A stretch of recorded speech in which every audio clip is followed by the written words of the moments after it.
my beautiful friends, your girl Eland Blue, and welcome back to my channel. If you're here for the first time, please subscribe, like this video, and share, and also press the notification button so that you don't miss out on any new content as it comes out. So today we're going to be doing an entertainment news show, and I'm going to be sharing a couple of stories about Monica, Ashanti, Dababy, Nicki Minaj, Tory Lanes, and Beyonce. All right, so our first story is about Monica, and she is alleged to be dating Kodak Black. So on her birthday, she actually posted a tweet saying that she is feeling kind of nervous because it's date night. And then later we see her with Kodak Black, and he gives her a Birkin bag and some money. So the question now is whether this is a real relationship or not, or if it is for praise.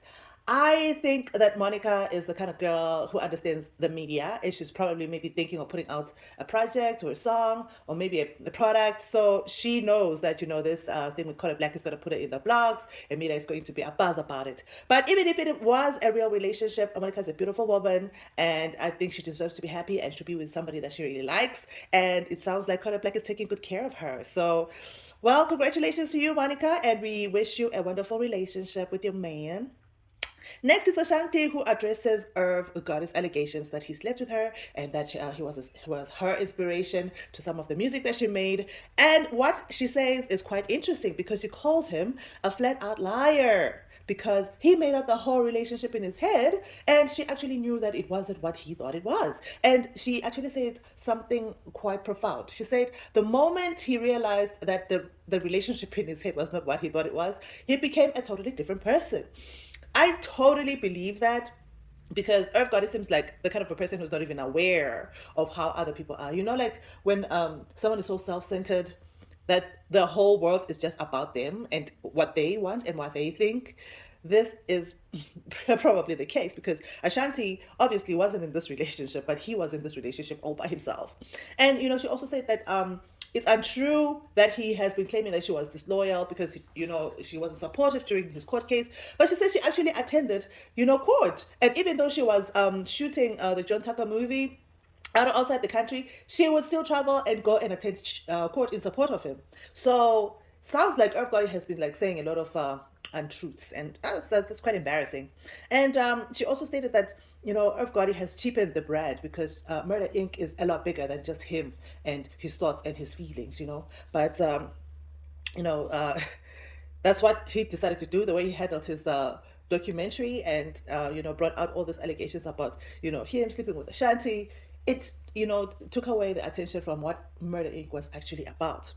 I'm glad that Ashanti finally came out and spoke about this, and I'm glad that she also brought out these issues in the song that she did with P Diddy, which is "Move On." Um, she has been quiet for a really long time, and I think everybody was of the idea that she will never talk. And she has proven that she is willing to open up. So Irv Gotti needs to watch himself. In fact, I think he even deserves to get a lawsuit against him. She needs to send him a cease and desist. But she's a really nice girl, and she was obviously not looking for any trouble with him. My phone was going crazy. I mean, texts from exes and everything. You know what I'm saying? It was texts from exes and everything, and it was really like a bittersweet, because the one thing is that it wasn't surprising to me, to an extent. You know what I mean? Because I've accepted a long time ago that that's the person that he is, but now the world is seeing. What is that by your definition? When you say the person that he is, what is that? To me, like I said, I feel like Irv is mentally not in a good place. You see people that have narcissistic ways. You see people that are very selfish. You see people that are hurt and in pain. And as a grown woman, I feel like there is a difference between when men are hurt and when women are hurt, and how we carry that hurt and how long we carry that hurt. Yeah, because I gotta imagine you've been hurt in this Absolutely. process as well, right? Definitely. Yeah. I've been hurt a lot. And I'm not intentionally trying to disrespect people, and I'm not intentionally going out of my way to try and ruin somebody. You know what I'm saying? Do you think that's what he was trying to do? 1,000,000%. Yeah. I was torn when I watched it because I know Irv too, and I probably know him as long as you do. It was obnoxious. Very This is much. take me in your relationship out of the equation. I'm just talking about the behavior of that. And but also, I clearly he was hurt, right? Clearly he has his version of the story. Absolutely. But anyway, it's really not about that right now in this moment because he had his say, he had his moment, he chose to do it the way he did. It's really about how do you feel now because your name was put all over the internet for all those days while you were doing what? Like prepping for this movie you're Prepping shooting? for the movie, Yeah. doing shows. And you've been so quiet for all these years. I don't know how many interviews that you and I have had Yes. where I know damn well what your relationship with a lot of people did. But you never publicly talked about it. And he, for a long time, never publicly talked about it. I mean, he insinuated earlier, but this was different.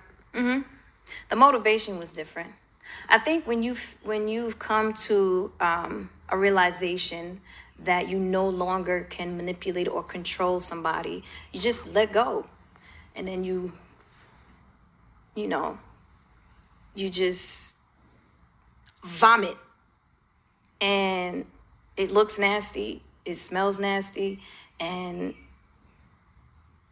that's a reflection of the person that you are.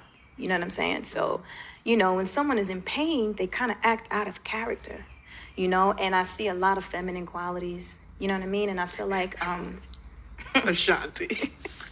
I'm just saying, it's. But it's, what do you think that pain is from? Is it something that you think is I think- caused by you? I think or a just... lot of the pain is from not wanting to let go, of a when you're a relationship or man- the times or the control? I feel like or... the control, that's what I was going to say. I feel like sometimes when a man feels like he's losing control and he can't manipulate and he can't dictate and he can't tell you what to do with your finances and he can't, control, where you go and who you're with. And, I think that gets to a man's ego. So then he turns to bashing and he turns to intimidation and he turns to, try to make you look bad. You know what I'm saying? To boost his own ego. You know what I mean? And I feel like it's really sad. It's sad to watch that. Next story, something quite similar. The baby addresses his lyrics about smashing Megan Thee Stallion. He did say that he slept with Megan Thee Stallion the day before she was shot. Ebro did ask him if it was necessary for him to bring that up and if he could have taken the lyrics out of his song. And he said, well, that was my art and I will not change any verses. I don't actually blame him for this because, artists are allowed to express themselves in their music. And, imagine if we're policing each and every artist on what they write in their song. It wouldn't make any sense at all. So yeah, the baby says that he was seeing Megan at the same time that she was in Tory Lanez. The baby says that Megan Thee Stallion became upset when he decided to work with Tory Lanez, and he says he was not involved in whatever squabble that they had, and he didn't feel like he should be involved in it, and they shouldn't bring him into their drama, and he just wanted to work with Tory Lanez because he had a song, and he had brought Tory Lanez out at the festival, and that's what actually really upset Megan Thee Stallion. But he understands that, maybe she was trying to hide, the fact that she was dealing with both of them. But at the same time, it does state that Megan knows that it is not about feminism, that she didn't want him to bring out Tory Lanez. She actually was upset because she was messing with both of them.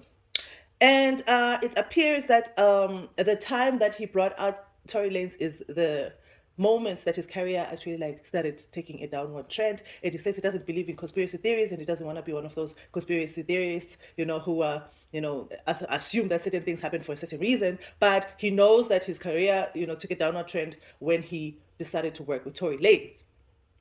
What do you think about this story, you guys? Do you think DaBaby was right in actually talking about this situation or bringing it out in his music? Let's comment in the comment section. I really want to know what you think. Super Freaky Girl by Nicki Minaj has officially been certified platinum by the RIAA after 75 days. You guys, this is so awesome. So congratulations to the queen. The song has been breaking records and it's been doing so well. We are wishing her the best of luck with the song. And we know that, this song is one of the biggest songs this year. And hopefully, she will get to reach the places that she wants to with this song. All right. Tory Lanes has been placed under house arrest because of his assault accusations by August Alsina. Although there have not been any charges filed against Tory Lanez, the court has ruled that he should be under house arrest until his court date with Megan Thee Stallion.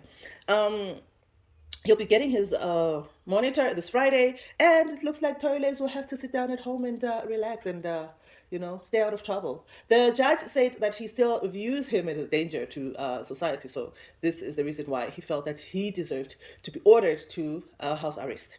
I don't know how I feel about this. I mean, the guy didn't even have any charges against him. It was just accusations, and there's no real proof that he actually did this. But I mean, if the judge feels that it's better for him to be at home and away from other people, then I guess we have to respect what the court says. All right, final story. Beyonce has been sabotaged by the Grammys. So it appears that Beyonce submitted Renaissance album to the dance electronic category of the Grammys, but the Recording Academy argues that it should be moved to pop because it is not a pop album.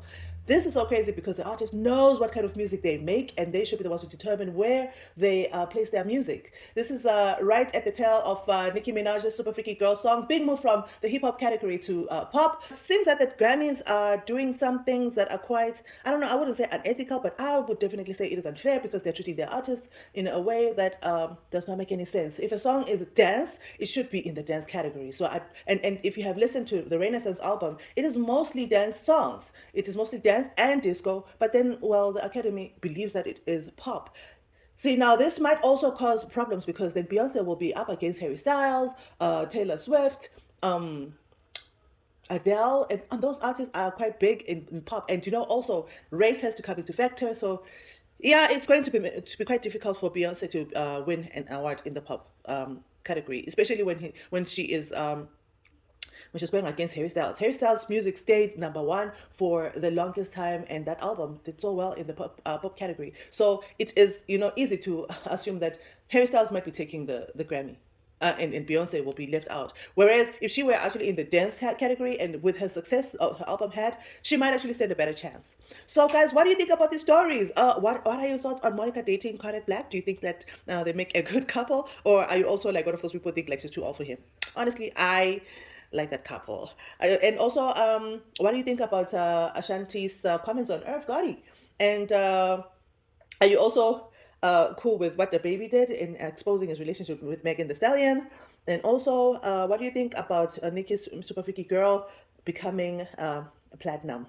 And what are your thoughts on Tory Lanez being placed under house arrest, as well as Beyonce being sabotaged by the Grammys? All right, guys, thank you so much for hanging out with me and for sharing the space with me and for the follows and for liking my videos. I really appreciate you guys. Please remember to subscribe to my channel, like this video, and share. And also click on the notification button so that I do not just put out videos for nobody to hear. And also, guys, I will see you again very soon. Love you so much. Have a wonderful day. Bye.